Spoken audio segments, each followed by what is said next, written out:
É muita presunção, aliás, de alguém, tem muitos milagreiros aí, não é? Querendo dizer que fazem mais do que Jesus, obras maiores, e tem culto do emagrecimento por aí, e para a igreja parece até que é uma clínica de estética. O camarada vai lá para a casa de hambúrguer, come lá mais de 1000 calorias, depois vem, eu quero agora vir para o culto vai ter a unção para emagrecer. Cuidado, meu irmão.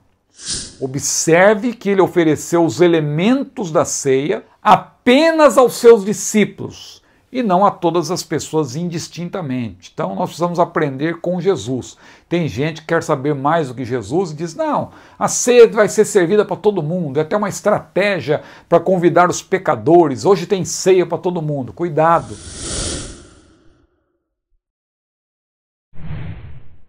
A paz do Senhor, tudo bem? Eu sou o pastor Ciro Zibordi. Está começando mais uma videoaula desta série maravilhosa de lições bíblicas sobre o livro de Atos, mais precisamente sobre os 15 primeiros capítulos de Atos, intitulada esta série A Igreja em Jerusalém, Doutrina, Comunhão e Fé, a base para o crescimento da igreja em meio às perseguições. É o novo trimestre que se inicia, já tivemos a primeira aula e hoje nós vamos para a segunda. Seja muito bem-vindo, nós já vamos projetar aqui a aula de hoje. Aí está, lição 2, que vamos estudar no dia 13 de julho, presencialmente, se Deus quiser, a Igreja de Jerusalém, um modelo a ser seguido. A primeira aula foi sobre a inauguração da era da igreja, que ocorreu no dia de Pentecostes, a igreja que foi estabelecida pelo Senhor Jesus, porém teve a sua inauguração, a era da igreja teve a sua inauguração no dia de Pentecostes. Muito bem, vamos para a leitura do texto áureo da lição de hoje, que está em Atos capítulo 2, versículo 42, e perseveravam na doutrina dos apóstolos e na comunhão, e no partir do pão e nas orações. E a verdade prática, a igreja de Jerusalém, como igreja mãe, tornou-se exemplo para as demais, um modelo a ser seguido por todas as igrejas verdadeiramente bíblicas. O texto que nós vamos expor aqui, pelo menos de maneira parcial, é Atos capítulo 2, versículos 37 a 47. Muito bem, vamos então para a nossa introdução. Esse roteiro que você está vendo aí é o roteiro que nós disponibilizamos para os membros do canal. Então eu convido você a curtir esse vídeo, compartilhá-lo, inscrever-se e, se você desejar, você também pode tornar-se membro, e o membro tem benefícios como este, de ter acesso a todo o nosso acervo de textos, e este aqui você vai ver é um texto detalhado, pormenorizado da lição de hoje. Muito bem, fazendo um link com a lição anterior, porque na lição anterior nós fizemos menção da primeira pregação pentecostal, aquela que Pedro pregou, não é? Então eu tenho chamado Pedro de primeiro pregador pentecostal, até em referência a um livro de minha modesta autoria, que é este aqui, ó.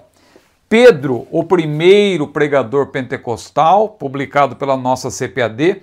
Aliás, a lição de hoje você vai ver que eu estou tirando alguma coisa deste livro e também de outro da série, que é esse aqui, ó, Barnabé, o pregador de fé e obras. Aliás, Pedro, é muito difícil achar livro sobre Pedro. Eu creio que além do meu deve ter um ou dois que eu conheço de autores nacionais. E esse aqui, por exemplo, é exclusivo. Barnabé, o pregador de fé e obras. Você dificilmente vai encontrar uma obra que fale especificamente de Barnabé. Muito bem. Voltando então para o que eu estava dizendo, na aula anterior nós falamos um pouco sobre a primeira pregação pentecostal. fazendo um link com a aula de hoje, eu coloquei aí, ao concluir sua mensagem cristocêntrica, porque a primeira pregação pentecostal, diferentemente do que muita gente pensa, foi uma pregação cristocêntrica. No dia de Pentecostes, o primeiro pregador pentecostal, ou seja, Pedro, se deparou com um resultado surpreendente. O que aconteceu? Milhares de ouvintes compungiram-se. Eu digo milhares porque, como resultado da pregação de Pedro, a Bíblia diz que cerca de 3 mil pessoas entregaram a sua vida a Cristo e foram batizadas. Então veja, milhares de ouvintes compungiram-se em seu coração e perguntaram a Pedro e aos demais apóstolos: que faremos? Varões e irmãos, veja que mudança extraordinária que foi operada não por Pedro, mas pelo Espírito Santo nos corações daqueles ouvintes. Muitos que outrora desprezavam os crentes, chamando-os de galileus, não são esses galileus? E ali eles não falavam apenas por causa da língua que eles estavam entendendo, é porque os galileus eram desprezados. Você sabe que no primeiro século, o galileu ou nazareno eram adjetivos pejorativos. Você pode ver isso em João 1,46. Pode vir alguma coisa boa de Nazaré? Será que vem algum profeta da Galileia, algum galileu? Então veja como nazareno, galileu eram pejorativos. Muita gente usava nesse sentido.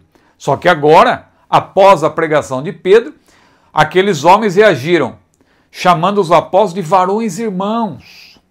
A lição de hoje, então, ela gira em torno do trabalho realizado pela Igreja de Jerusalém, lembrando sempre, fundada e doutrinada por Jesus, e isso aconteceu na Galileia, não é? É bom que se diga, a igreja é a Igreja de Jerusalém, a igreja primitiva, ela é chamada de Igreja de Jerusalém, porque de fato ela teve a sua atividade, a sua inauguração a partir do dia de Pentecostes, mas quem fundou a igreja, quem a iniciou, quem a formou, quem treinou os apóstolos, justamente para, após a partida do Senhor, eles poderem continuar a obra, foi o Senhor Jesus. Por isso que eu falo aí que a igreja foi fundada e doutrinada por Jesus de Nazaré na Galileia. É só você estudar com cuidado aí Mateus, por exemplo, capítulos 4 a 18, você vai ver que a igreja ela foi estabelecida pelo Senhor Jesus ainda antes do dia de Pentecostes, que é o marco, claro, da igreja, porque ali ocorreu a inauguração da era da igreja. Agora, é um parêntese apenas que eu abri, o que eu quero enfatizar é o seguinte: a lição de hoje, ela gira justamente em torno do trabalho realizado pela igreja de Jerusalém, logo após os maravilhosos resultados da primeira pregação de Pedro na capital da Judéia, ou seja, Jerusalém. Após aquela pregação, houve um grande resultado, agregaram-se, diz a Bíblia, quase 3 mil almas, quase 3 mil pessoas, não é? E as pessoas foram batizadas, diz a Bíblia, em águas, também foram batizadas no Espírito Santo, porque Pedro falou que eles deveriam ser batizados em águas e receberiam o dom do Espírito Santo, e isso de fato ocorre. Então, uma igreja que começou fervorosa, uma igreja pentecostal realmente, porque aí está a origem do pentecostalismo. Claro que na história, se você quiser falar do reavivamento da fé pentecostal, você vai buscar lá no início do século XX, Charles Fox Parham, seus alunos e tal, William Seymour, William Durham. Você vai buscar ali, claro, o início ou o reavivamento da fé pentecostal. Mas, biblicamente falando, claro, nós que somos pentecostais, nós temos a plena convicção de que derivamos as nossas doutrinas da própria Bíblia. Daí eu chamar Pedro de primeiro pregador pentecostal, eu chamar a igreja de Jerusalém também de uma igreja pentecostal e assim por diante. Muito bem, o nosso primeiro tópico, eu já expliquei inclusive que pentecostal aqui não tem a ver com a festa. O derramamento inaugural do poder do Espírito aconteceu no dia dessa festa, o dia de Pentecostes. Daí nós derivamos o adjetivo pentecostal.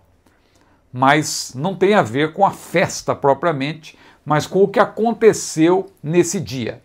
Nós explicamos isso na aula anterior. O primeiro tópico, uma igreja com sólidos alicerces. Por que a igreja de Jerusalém ela tinha sólidos alicerces? Primeiro, ela era uma igreja com fundamento doutrinário. E que fundamento era esse? Vamos desdobrar isso aqui. Primeiro, eu coloquei aí, Jesus formou a igreja antes do dia de Pentecostes. É importante observar isso. Quando a igreja teve a sua era inaugurada, quando aconteceu a inauguração da era da igreja, a igreja já estava criada e formada. Jesus já tinha formado a igreja. Claro que a partir dali, com os novos membros, tudo aquilo tomaria uma dimensão muito maior. Agora veja, o Verbo se encarnou para revelar a glória do Pai. João 1,14, estudamos o Evangelho de João há pouco na escola dominical. Dar o exemplo de uma vida santa, olha quantos versículos aí que eu não estou citando, não é que eu não queira citar, mas é para a aula não ficar muito longa, mas você pode estudar todos esses versículos, bem como pregar o Evangelho ao mundo e ensinar princípios do reino de Deus aos seus discípulos. Então Jesus veio para pregar, veio para ensinar, veio para, de fato, estabelecer a igreja. Ele veio ao mundo para iniciar a sua igreja, treiná-la e edificá-la. É o que nós vemos. Morrer por nossos pecados, claro, essa foi a sua maior missão, e ressuscitar para a nossa justificação. Agora veja, depois disso, o Cristo ressurreto ascendeu ao céu, logo após formar a igreja. Lembra que nós explicamos, quando estudamos o Evangelho de João, que Jesus soprou sobre os discípulos e aquilo representava exatamente que a igreja estava formada, porque quando Deus formou o ser humano, ele soprou nas narinas do homem o fôlego de vida. Lá em Ezequiel, quando o exército, Ezequiel 37, aquele vale de ossos secos que Ezequiel viu, e quando o exército ficou formado, foi exatamente quando o Espírito soprou sobre aqueles mortos, e eles então, ali, diz a Bíblia que formou-se um grande exército. Glória a Deus. Então veja, depois que o Cristo, depois que aconteceu o que eu mencionei, o Cristo ressurreto ascendeu ao céu, depois dele ter consumado a sua obra, depois dele ter dado o brado da vitória, está consumado, ter sido sepultado também segundo as Escrituras, como diz 1 Coríntios 15, ele então ressuscitou, permaneceu entre os seus discípulos por um espaço de 40 dias, diz a Bíblia, transmitindo a eles mandamentos, diz a Bíblia, pelo Espírito Santo, e logo após ele fazer tudo isso, ou seja, formar a igreja e entregar-lhe também a grande comissão, que nós vamos explicar daqui a pouco, que é tripartida, ele então subiu a fim de derramar o poder do Espírito Santo sobre a igreja no dia de Pentecostes. É o que nós estudamos na aula anterior. Bom, o resumo da ópera nós vamos ver nesse ponto, nessa letra B que eu coloquei aí. A igreja de Jerusalém, portanto, estava pronta para cumprir a sua missão. Os primeiros discípulos, diz a Bíblia que eles perseveravam na doutrina dos apóstolos, a qual não era, é bom que se diga, não era o ensinamento dos 12, mas a própria doutrina que eles receberam do fundador da igreja, Cristo, que os chamou e os enviou. Isso está muito claro nos evangelhos. Agora, observe a seguinte progressão. O mesmo Senhor que disse, a minha doutrina não é minha, mas daquele ou do Pai que me enviou, também afirmou após sua ressurreição, e foi no momento em que ele sopra sobre os seus discípulos e diz, recebei o Espírito Santo, antes do dia de Pentecostes, Olha o que ele diz: paz seja convosco, assim como o Pai me enviou, eu também vos envio. Ou seja, da mesma maneira que Jesus disse, a minha doutrina não é minha, a doutrina dos apóstolos também não era deles, era do Senhor Jesus, que por sua vez era do Pai. Então veja como Deus trabalha. Nós vemos isso também no livro de Apocalipse. Você que estudou Apocalipse comigo, naquela série Apocalipse perícope por perícope, você vê que logo no primeiro versículo de Apocalipse, você vê como Deus trabalha com ordem. O Pai entregou o Apocalipse, ou seja, a revelação ao Filho, que por meio do seu anjo enviou essa revelação a João, para que João publicasse, para que João tornasse público entre os servos do Senhor. Da mesma forma, você percebe que a doutrina de Jesus, ele diz, não é minha, é do Pai. E agora também a doutrina dos apóstolos não é deles propriamente, mas é a doutrina que eles aprenderam com Jesus. Portanto, a igreja de Jerusalém, a igreja primitiva, porque a igreja teve a sua era inaugurada em Jerusalém, Jesus morreu em Jerusalém para que de fato a era da igreja começasse ali, mas ela foi criada e formada pelo próprio Verbo encarnado. Ela não foi, mesmo quem defende que a igreja começou, aí é uma questão de minúcias, né? As pessoas discutem sobre isso, os teólogos, mas mesmo que alguém defenda que a igreja começou no dia de Pentecostes, mesmo assim, quem iniciou a igreja foi o próprio Senhor Jesus, porque foi ele que derramou o Espírito Santo sobre a igreja. Ele é o agente. Lembre-se do que disse João Batista: eu vos batizo com água para arrependimento, mas aquele que vem após mim, que é mais poderoso do que eu, e eu não sou digno de, abaixando-me, desatar as correias das suas sandálias, ele vos batizará com o Espírito Santo e com fogo. Ou seja, Jesus, ele é o agente do batismo no Espírito Santo. Foi ele que atuou, então, no dia de Pentecostes, derramando o Espírito Santo, que a partir dali, claro, ele passou a habitar na igreja e a substituir, por assim dizer, o Senhor Jesus, porque o Senhor Jesus, enquanto esteve na terra, ele era o Paráclito, ele era o conselheiro, o consolador, o advogado entre os seus discípulos, presencialmente. A partir do momento que ele sobe e envia o Espírito Santo, por isso que ele é chamado de outro Paráclito, o outro Consolador, aquele que veio para estar no lugar de Jesus, que é o Paráclito. Então ele é o outro Paráclito, mas não é outro dessemelhante. O termo no grego, já estudamos aqui há pouco tempo, não é heteros, é allos, ou seja, outro da mesma categoria, né, da mesma qualidade, da mesma natureza. Porque a trindade não são três deuses, não é triteísmo, é tripessoalidade. São três pessoas que formam um único Deus, Pai, Filho e Espírito Santo. Então, no dia da inauguração da era da igreja, os crentes estavam prontos para cumprir a ordem de Jesus constante de Atos 1 e 8. Recebereis a virtude do Espírito Santo que há de vir sobre vós, disse Jesus, e ser-me-eis testemunhas, tanto em Jerusalém, como em toda a Judéia e Samaria, e até os confins da terra. E isso se demonstra pela exposição cristocêntrica de Pedro logo após o Pentecostes. Então veja como Pedro, ele se levantou e já foi pregando, já foi falando a mensagem, e que mensagem cristocêntrica foi aquela. Ponto 2, que é um destaque aí do texto que estamos tomando como base, Atos 2, 37 a 47, o versículo 42, veja, perseveravam na doutrina dos apóstolos. Já vimos que a doutrina aí dos apóstolos, claro, é a própria doutrina que eles receberam do Senhor Jesus.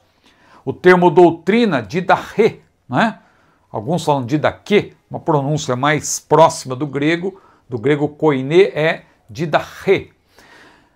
Indica que a igreja de Jerusalém estava observando os objetivos da grande comissão, que à luz de Marcos 16 e 15 e Mateus 28, 19 e 20 são três. O que é que diz esses dois versículos emblemáticos, muito conhecidos? Marcos 16 e 15, Jesus falou: ide por todo o mundo, pregai o evangelho a toda criatura. E Mateus 28, 19 e 20 diz o quê? Portanto, ide, ensinai as nações, batizando-as em nome do Pai, e do Filho, e do Espírito Santo, ensinando-as a guardar tudo que eu vos tenho mandado, e eis que estou convosco todos os dias, até a consumação dos séculos. Quando você olha para essas duas referências bíblicas, alusivas a palavras, as últimas palavras de Jesus antes de ser assunto aos céus, você vê pelo menos três objetivos da grande comissão. O primeiro objetivo, proclamar o evangelho a toda criatura, porque o verbo utilizado aí em pregar, ide pregai, o verbo pregar aí no grego é kerisso, que significa proclamar, o que combina bem com a pregação de Pedro no dia de Pentecostes. Porém, essa proclamação deveria atingir o mundo todo, ide por todo o mundo, cosmos, e não deveria ficar restrita a Jerusalém. Você vê, depois nós vamos continuar estudando, que até o capítulo 8 de Atos a igreja ainda estava circunscrita a Jerusalém. Estavam cumprindo a grande comissão, mas apenas em Jerusalém. Era preciso expandir-se. E isso só começou a ocorrer com a perseguição que veio sobre a igreja. Nós vamos estudar sobre isso. Um segundo propósito da grande comissão é fazer discípulos de todos os povos. Mateus 28, 19 diz, ide ensinai, só que você sabe que o verbo ensinar aí é maseteo, no grego, que significa fazer discípulos, literalmente. Os novos convertidos da igreja de Jerusalém passavam pelo batismo em águas, nós vemos, e eram bem recebidos por todos, ou seja, o trabalho do discipulado estava sendo bem feito. Isso não significa que o trabalho dos apóstolos se restringia ao discipulado, ou seja, formação de discípulos. Há métodos hoje em dia, ou modelos, né? Muitas vezes o pessoal usa siglas para descrever esses modelos, e geralmente de 3 letras, às vezes tem um número no meio, né? O número 12, por exemplo. Há métodos de crescimento numérico que focam apenas no discipulado, como se o discipulado fosse o mais importante, tem que discipular, ignorando que os discípulos, uma vez discípulos, precisam ir mais além, para não serem mais meninos no conhecimento da palavra de Deus. Veja, se você é um discípulo, eu sou um discípulo, você vai continuar pela vida toda recebendo o leite, como diz o autor de Hebreus, né? Eu até citei aí, ou seja, os discípulos não devem se alimentar apenas de leite, ou os primeiros rudimentos das palavras de Deus, mas eles precisam principalmente do sólido mantimento. Eu sou discípulo, você é discípulo? Muito bem, mas para eu que sou discípulo, para você que já é discípulo, não cabe mais ficar com aqueles primeiros rudimentos, temos que avançar, temos que aprender mais assuntos teológicos, bíblicos, doutrinários, para que possamos crescer. Precisamos do mantimento sólido. Aí vem o terceiro propósito da grande comissão, que muita gente não observa. A diferença parece que não existe para muita gente. Por quê? Porque a repetição do verbo ensinar em Mateus 28, 19 e 20 parece que é apenas uma ênfase, mas não é. Observe, no segundo caso, na frase ensinando-os a guardar todas as coisas que você tem mandado, o verbo não é mais massiteu, que é fazer discípulos. O verbo agora é didasco. Didasco tem a ver com doutrina, tem a ver com teologia. Teologia sistemática, especialmente. Doutrinar. Isso é doutrinar. A pessoa tem que crescer em conhecimento. O sentido de didasco é esse, doutrinar. Após a fase inicial do discipulado, portanto, deve haver um doutrinamento contínuo. Por isso que nós temos culto de doutrina, por isso que nós temos escola bíblica dominical, para que o discípulo se desenvolva. Não fique apenas recebendo aquelas primeiras aulas básicas do discipulado. Não. Após a fase inicial do discipulado, deve haver um doutrinamento contínuo dos salvos em Cristo, o que não deve ser confundido com a formação inicial de discípulos. Esse é o modelo de Jesus, é só você estudar. Estou citando principalmente Mateus. Estude Mateus 5 a 25, e você vai ver que Jesus, ele formava os discípulos, ele fazia o chamado discipulado, mas ele avançava, tanto que para alguns discípulos, inclusive, ele deu um treinamento especial.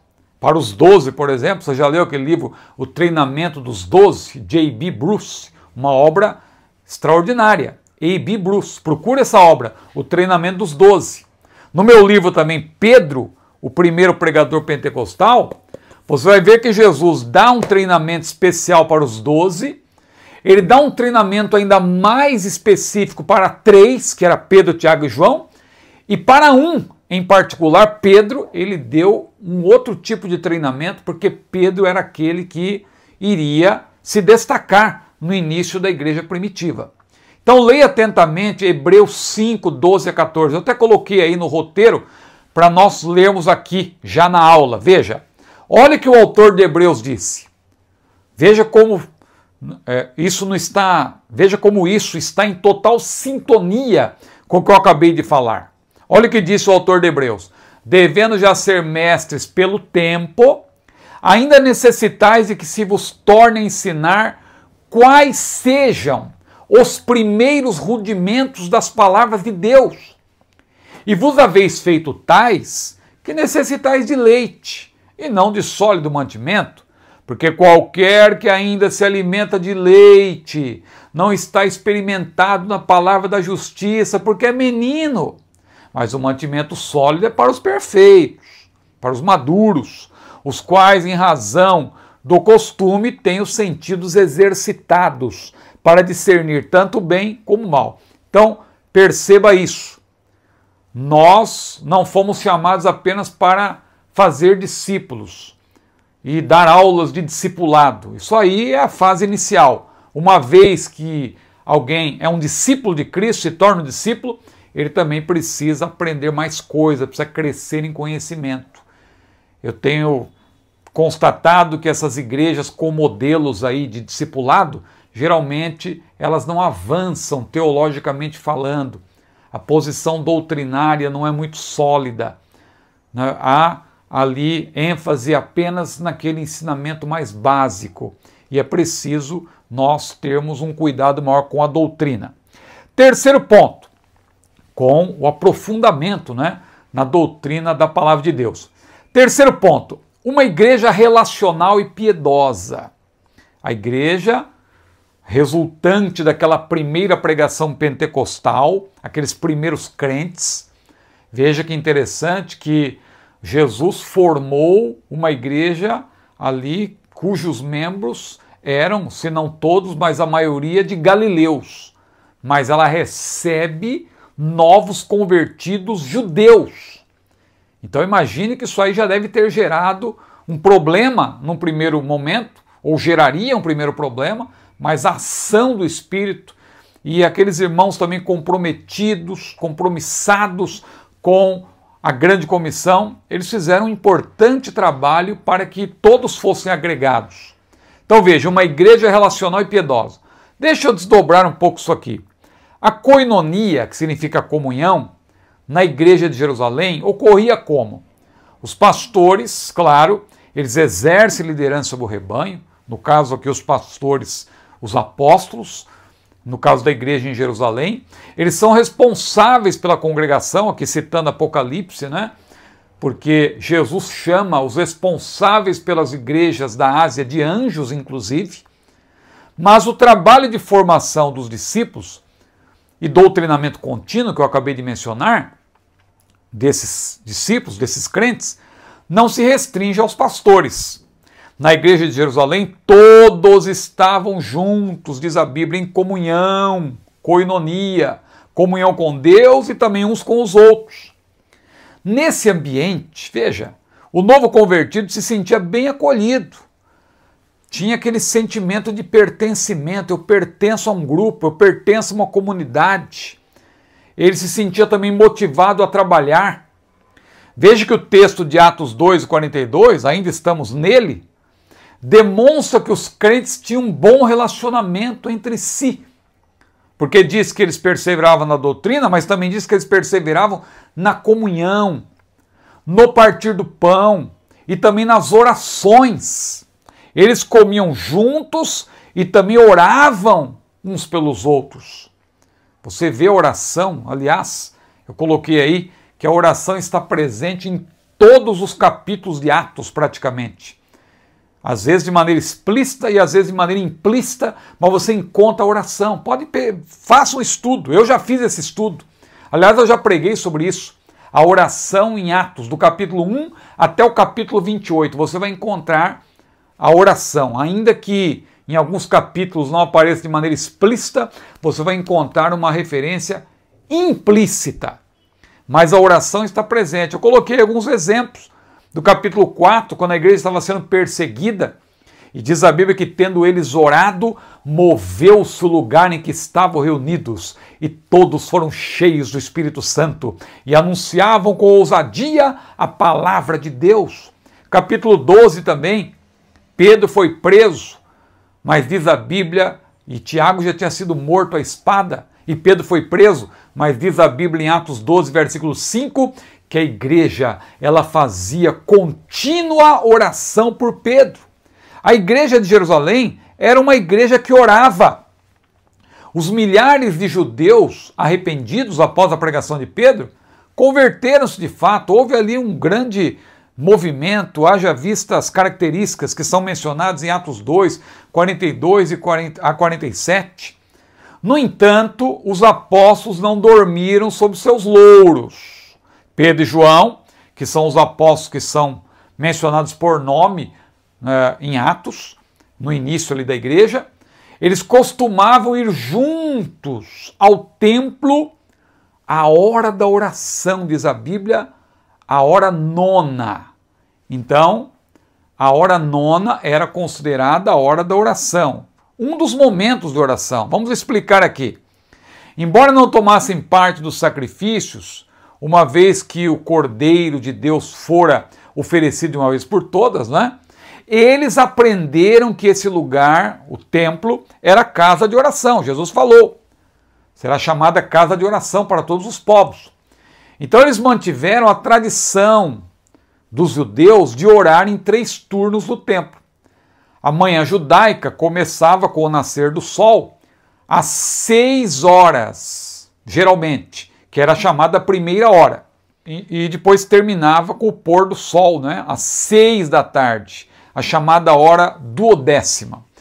Então, os judeus, eles observavam 3 momentos de oração por dia, às 9 da manhã, que era a chamada hora terceira, ao meio-dia, que era a hora sexta, e às 3 da tarde, que era a hora nona. Então, esses 3 períodos eram denominados a hora da oração. Então, tinha a hora terceira, que era às 6 da manhã. Veja que para você saber a hora judaica em relação à nossa, é só você acrescentar 6 horas. Então, hora terceira, mais 6, 9 da manhã. Hora sexta, mais 6, meio-dia. Hora nona, mais 6, 3 horas da tarde, 15 horas. Então, observe, no dia de Pentecostes, olha aqui um detalhe importante. Eu já vi gente dizendo, vocês inventaram essa história de que tem que orar para receber o batismo no Espírito Santo, mas a Bíblia diz que os apóstolos, os discípulos estavam apenas assentados, não diz que eles estavam orando. Mas olha que interessante o que Pedro falou quando começaram a acusar os crentes de estarem embriagados. Aí olha o que Pedro falou, Atos 2, que nós mencionamos até na aula passada. No dia de Pentecostes, Pedro disse aos judeus, estes homens não estão embriagados como vós pensais, sendo a terceira hora do dia. Veja que Pedro falou que é um absurdo. Primeiro porque para as pessoas estarem embriagadas logo cedo, tinham que estar bebendo desde o dia anterior e 24 horas bebendo praticamente, para todos ao mesmo tempo estarem embriagados. Veja, claro que era um absurdo essa acusação. E era um absurdo também porque 3 horas, a hora terceira, era exatamente um dos turnos para orar. Em outras palavras, Pedro quis dizer, esses irmãos não estão embriagados, sendo agora a hora da oração. Vocês acham que eles estão embriagados? Não, eles estavam em oração, justamente porque foi no momento que desceu o Espírito sobre eles, quando eles oravam. Vamos agora para o segundo tópico, uma igreja observadora dos símbolos cristãos. Desde o início, a igreja ela já nasceu obediente às ordenanças do Senhor, que são pelo menos 2, o batismo em águas e a ceia do Senhor. Então o batismo, primeiro ponto, Após a primeira pregação pentecostal, os pecadores convencidos pelo Espírito, que é ele que convence o pecador ou o mundo, disse Jesus, do pecado, da justiça e do juízo, perguntaram a Pedro e aos demais apóstolos: que faremos, varões irmãos ou homens irmãos? A resposta desse pregador foi convicta: arrependei-vos e cada um de vós seja batizado em nome de Jesus Cristo para perdão dos pecados e recebereis o dom do Espírito Santo. O dom do Espírito Santo aqui é o batismo do Espírito Santo, que Pedro, inclusive, no versículo 39, ele diz: essa promessa vos diz respeito a vós, a vossos filhos, a todos que estão longe e a tantos quantos Deus, nosso Senhor, chamar. Pedro, então, que acabara de acusar seus ouvintes de ser cúmplices na crucificação de Jesus, oferece-lhes o perdão, lembrando-lhes de que são herdeiros da promessa, como eu acabei de mencionar. Vamos desdobrar um pouco isso aqui. Letra A. O que significa ser batizado em nome de Jesus? É importante isso aqui, não é? Porque Pedro falou que eles seriam arrependentes quando seja batizado em nome de Jesus Cristo. Então o que seria isso? Ser batizado em nome de Jesus Cristo. Cada um dos arrependidos deveria ser batizado no nome de Jesus Cristo ou sobre a autoridade de que há no seu nome, a qual aponta para a própria ordem de Jesus antes de sua ascensão, cuja fórmula era qual? Jesus falou: ide, ensinai, batizando-as, fazei discípulos, batizando-os em nome do Pai e do Filho e do Espírito Santo. E nós já mencionamos aqui em outra ocasião que a palavra nome aí só aparece uma vez porque tem função distributiva na frase. Não precisa dizer em nome do Pai, em nome do Filho, em nome do Espírito Santo. Quando você diz uma única vez em nome do Pai, aí veja, e do Filho e do Espírito Santo, a única menção, a única vez que o termo nome aparece aí é suficiente porque tem função distributiva na frase, mas está falando de 3 pessoas, o Pai, o Filho e o Espírito Santo. O uso de nome, ônoma, no grego, significa no nome, ou seja, na autoridade daqueles que é nomeado. Daquele que é nomeado, diz o teólogo Pablo Deiros, citado aí nas referências. Nesse caso, o batismo em água era feito pelos apóstolos no nome ou para o culto e serviço do Pai, do Filho e do Espírito Santo. Portanto, irmãos, o nome aí de Jesus é porque eles estavam falando debaixo da autoridade de Jesus. A doutrina dos apóstolos era a doutrina herdada de Jesus, recebida de Jesus. O batismo também eles aprenderam com Jesus, então era nesse nome, na autoridade que eles receberam de Jesus que eles estavam batizando. Mas não é que eles estavam desprezando a fórmula, não é que eles estavam negando a trindade. Nada há, portanto, nas palavras de Pedro em apreço favorável à heresia unicista, que considera Pai, Filho e Espírito Santo como diferentes nomes de uma mesma pessoa. Não, não são diferentes nomes de uma mesma pessoa, são 3 pessoas, porque a trindade é tripessoalidade. A triunidade de Deus não são 3 deuses, mas 3 pessoas, e Deus é único, evidentemente, Deus é triuno. Já estudamos isso bastante aqui também, tivemos um trimestre apologético há pouco tempo. Se você tem dúvidas sobre isso, procura aqui no canal que você vai encontrar. Tem a playlist apologética, tem a playlist em defesa da igreja e tem essa playlist aí recente, cujo comentário foi de autoria do pastor Ezequias Soares, e nós aqui falamos bastante sobre cristologia. Foi um trimestre apologético, muito bom. Um outro ponto importante, o que significa ser batizado para perdão dos pecados. Veja, parece uma contradição, porque a salvação é pela graça, mas aí você vê que as pessoas aparentemente estavam sendo batizadas para receberem ainda o perdão. Não, não é isto que diz a construção frasal grega. Essa expressão, aliás, seria melhor traduzida assim, diz Harrington: por causa da libertação e perdão dos pecados. A salvação nos é oferecida exclusivamente pela graça de Deus. Entretanto, mesmo capacitado pela graça, que nós chamamos em teologia de graça preveniente, aquela graça que vem antes para capacitar o pecador, Sem fé e arrependimento, nós sabemos que é impossível ao pecador ser salvo. O batismo em água, por conseguinte, não salva. Destina-se a quem já é salvo. É o que Jesus falou. Quem crer e for batizado será salvo. Ou seja, para ser batizado você tem que crer primeiro. O batismo, nesse caso, não é que ele salva, mas ele aplica-se a quem já é salvo. Como consequência de crer, a pessoa, claro, ela é batizada como uma declaração pública da sua fé ou do seu arrependimento. Então é isso que nós estamos explicando aí. E agora citando um autor, veja, Pedro não estava dizendo que o ato físico do batismo resulta em perdão de pecados. Antes, que o batismo é o sinal intimamente relacionado com a realidade espiritual do arrependimento, que resulta no perdão. Pedro apenas associa o arrependimento ou a fé com o perdão dos pecados, não fazendo menção do batismo como uma condição para o perdão, diz o teólogo Stephen Guerre, uma obra muito boa também que eu tenho recomendado, da editora Chamada. Outro ponto importante aí, como foi o primeiro batismo na igreja em Jerusalém, porque muita gente questiona e diz como que pode, naquele tempo, ter batizado tantas pessoas, 3.000 pessoas, e aí alguém diz, não, com certeza foi por aspersão, porque não havia tanque, água suficiente para mergulhar todas aquelas pessoas. Outra coisa, como que apenas 12 apóstolos iam conseguir batizar tanta gente? Bom, você que conhece a Assembleia de Deus do Belém, em São Paulo, por exemplo, sabe que uma quantidade muito grande é batizada, 1.000, 2.000, e não tem 12 pastores no tanque ali batizando, tem menos. Às vezes 2, 3, e consegue ali numa manhã batizar muita gente. Então, os apóstolos, imagine, 12 batizando. E agora, irmão Ciro, onde tinha água para batizar toda essa gente? Pois é, olha o que eu coloquei. Lucas diz que foram batizados os que de bom grado receberam a palavra.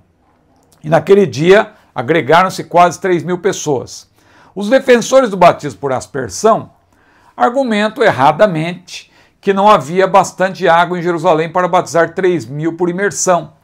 Entretanto, o tanque de Betesda, só para citar um, era uma grande piscina dupla e restos de outras piscinas têm sido encontrados em escavações. Em realidade, as facilidades para batismo por imersão em Jerusalém eram naquele tempo muito maiores do que agora, diz Stanley Horton. Tais piscinas são, na verdade, banheiras, diz outro autor, banheiras rituais judaicas chamadas mikvaot, das quais alguns vestígios foram escavados em Jerusalém, perto do local do templo, diz aí esse autor. Vamos avançar. Uma outra ordenança do Senhor que já era observada naqueles dias, além do batismo, a ceia do Senhor. Então a igreja primitiva é um modelo para nós também nesse sentido. A igreja de Jerusalém, a igreja primitiva, a ceia do Senhor era observada. Na atualidade, veja aí, vai uma crítica importante.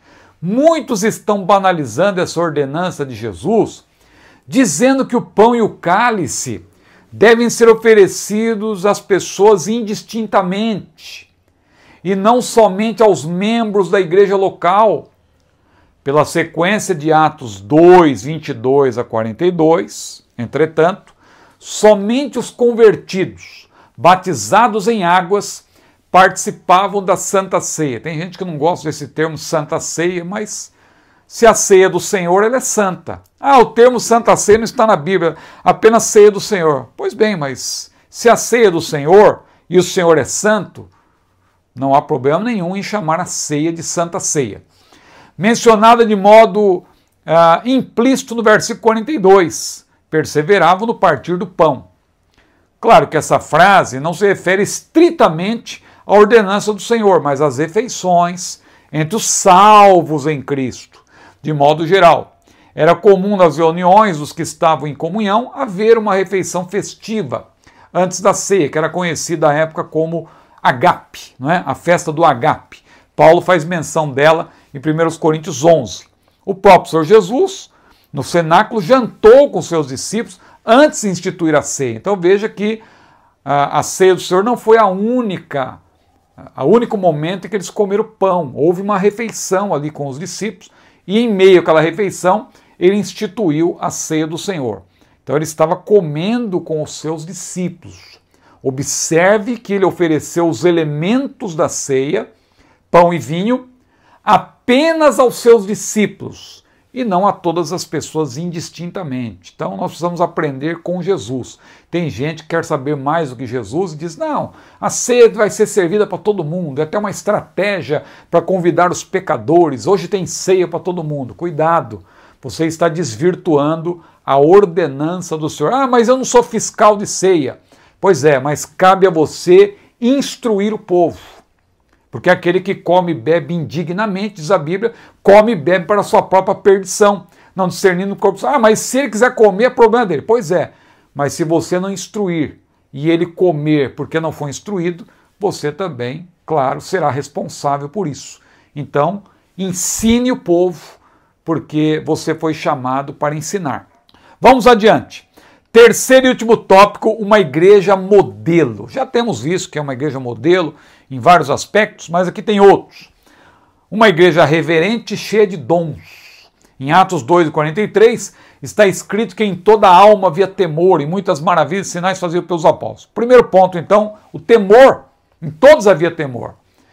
Aqui, esse temor, claro, não deve ser entendido como um medo de Deus. Não, é mais sinônimo de reverência, que era sentido, você percebe em Atos, não apenas pelos crentes, mas também pelos descrentes.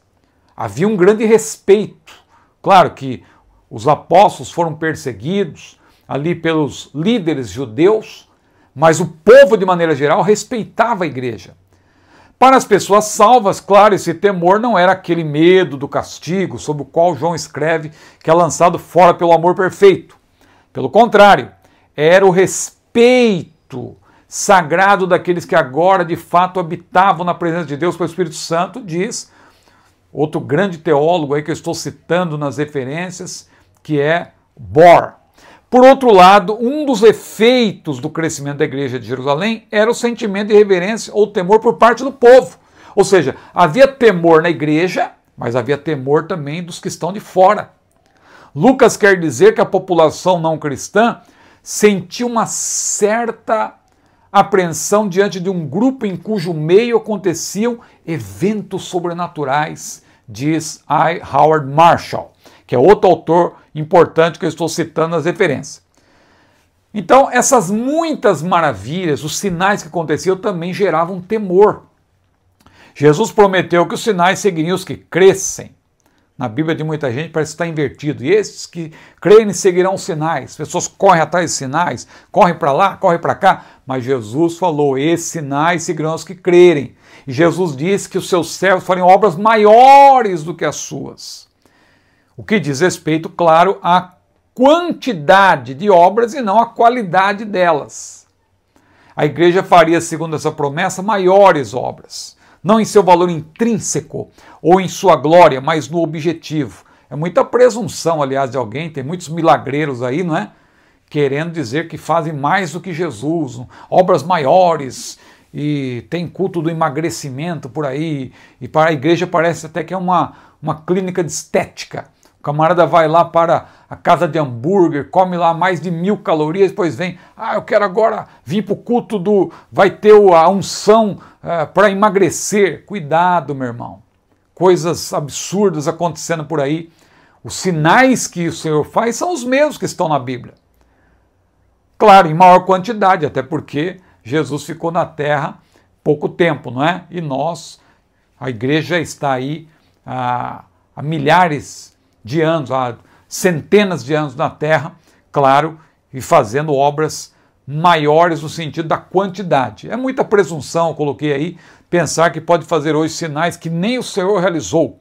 Sua promessa se refere sobretudo a milhões de almas salvas por meio dos sinais realizados pelo Espírito Santo, evidentemente confirmando a palavra, como você vê lá em Marcos 16 e 20.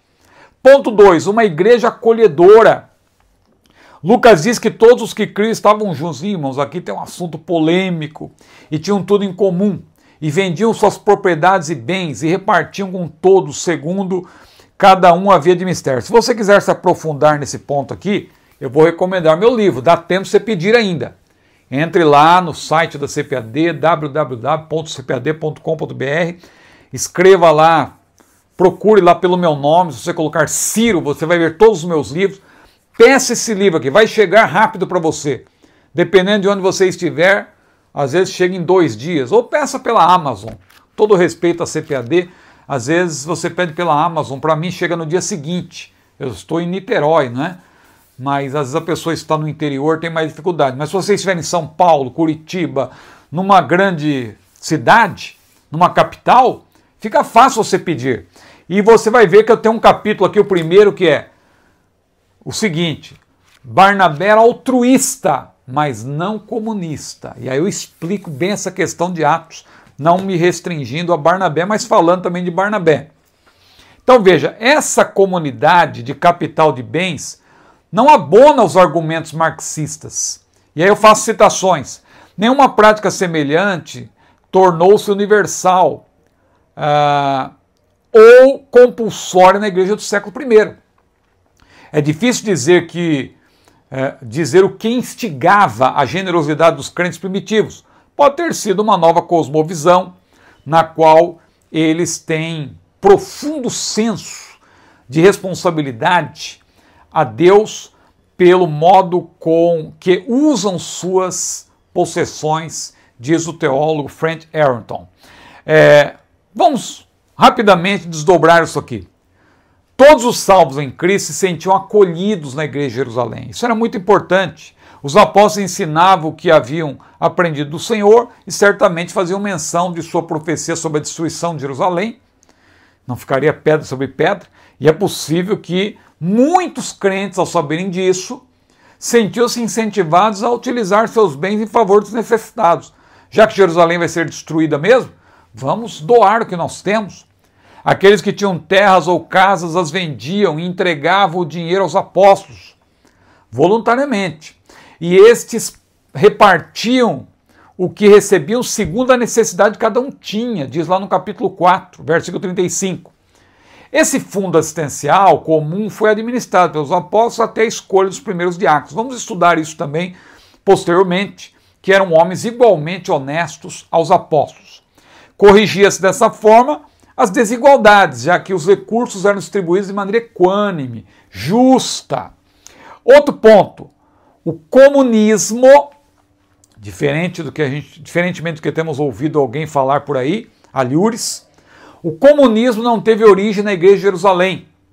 Havia, na verdade, uma prontidão em vender propriedades, entregar o dinheiro para auxílio dos pobres, por causa de uma ardente expectativa do regresso iminente do Senhor, porque eles também criam que Jesus poderia chegar a qualquer momento, eles criam na doutrina da iminência, mas não era apenas essa a razão de os primeiros cristãos se solidarizarem com os irmãos desprovidos de recursos.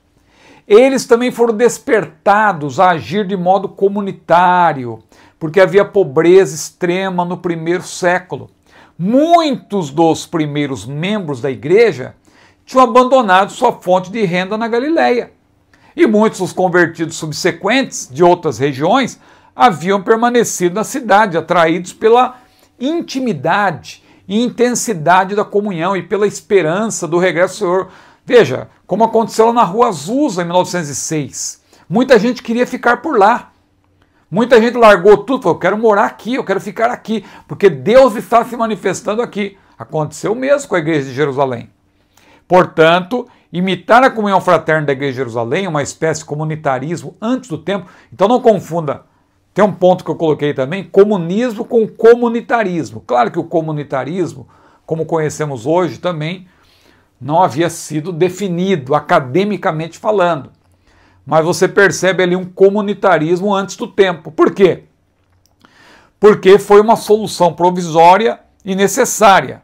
Não é o mesmo que o comunismo. Aí eu coloquei aí o ponto, olha aí. Não confunda comunismo com comunitarismo. Porque o comunitarismo, o que é? oriunda de debates acadêmicos no campo da filosofia política da década de 80, essa doutrina, a doutrina do comunitarismo, se opõe ao individualismo e ao comunismo. Observe. Por quê? Porque defende a liberdade do indivíduo, critica o coletivismo impositivo. Veja como o comunismo ele é coercitivo, é diferente do comunitarismo. Ademais, não coloca o Estado ou o mercado como protagonista da organização social, priorizando as ações altruístas. Aí você vai lembrar do meu livro que eu falei, o primeiro capítulo sobre Barnabé, altruísta, mas não comunista. Os primeiros capítulos de Atos dos Apóstolos têm sido empregados erroneamente para fundamentar, veja que paradoxo, né? Um termo exclui o outro, comunismo cristão. Isso é impossível. Mas ali temos um exemplo claro. É um termo impossível. Mas ali temos porque uma coisa exclui a outra, são excludentes. Se é comunismo, não é cristão. Se é cristão, não é comunista. Mas ali temos um exemplo claro do conceito de ensino do Novo Testamento. Ninguém perde o controle de suas posses, como acontece no comunismo. Mas cada cristão se preocupa mais com as outras pessoas do que com seus bens, diz outro teólogo, Richards. E o terceiro e último ponto, uma igreja adoradora. Veja que o termo adoração propriamente, ele não aparece no livro de Atos, ele só aparece em João e outros textos. Mas o sentido aí de uma igreja adoradora, claro, é uma igreja que todos louvavam a Deus porque eram verdadeiros adoradores, evidentemente. Então eu coloquei a explicação. Jesus disse à mulher samaritana que os verdadeiros adoradores, no grego, roi alesinoi proskinetai, não é? Roi alesinoi proskinetai. Adorarão ao Pai em espírito e em verdade, ou seja, no futuro aí, ó, proskinessusim. Topatri em pneumaticae alesia, né? Alesia. Como está em João 4:23. Esse verbo aí, ó, proskinel, significa fazer homenagem, reverenciar beijando a mão ou até prostrando-se.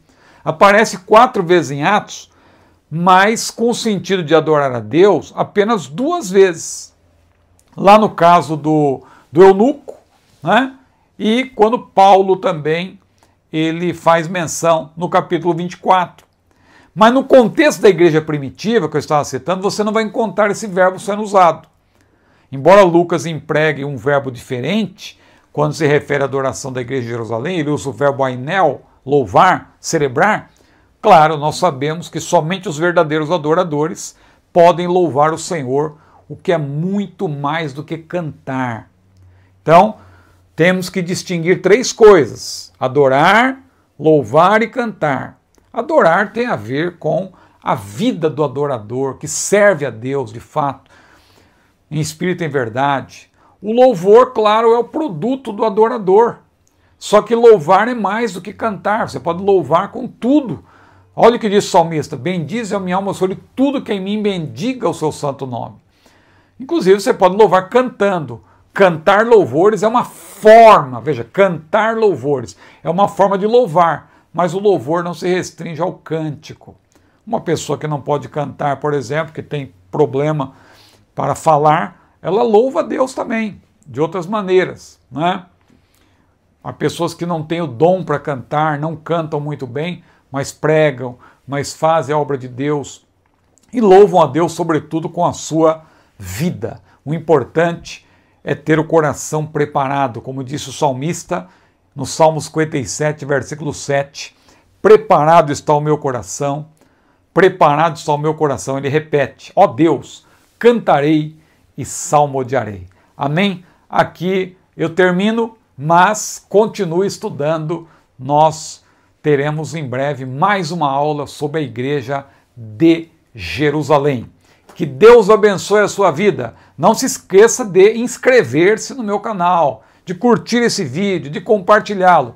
E também seja membro, porque o membro tem acesso a esse nosso roteiro, as referências que eu citei. Olha aí, a Frank Harrington, Werner de Boer, John Davis, a Declaração de Fé da Assembleia de Deus, Pablo Deiros, Tim Downley, Antônio Gilberto, Steven Guerra, Rusto Gonçalves, Robert Gundry, Stanley Horton, Robert Jameson, né? Aqui é um livro de domínio público de 1871, uma grande obra teológica, e outros aí, Howard Marshall, e por aí vai, Anthony de Palma. Veja, muitos livros que eu estou citando, você também pode ter acesso ao nosso acervo de textos tornando-se membro. Basta clicar aí no botão Seja Membro ou no link que está na descrição desse canal, Seja Membro, e você poderá nos apoiar e ter benefícios.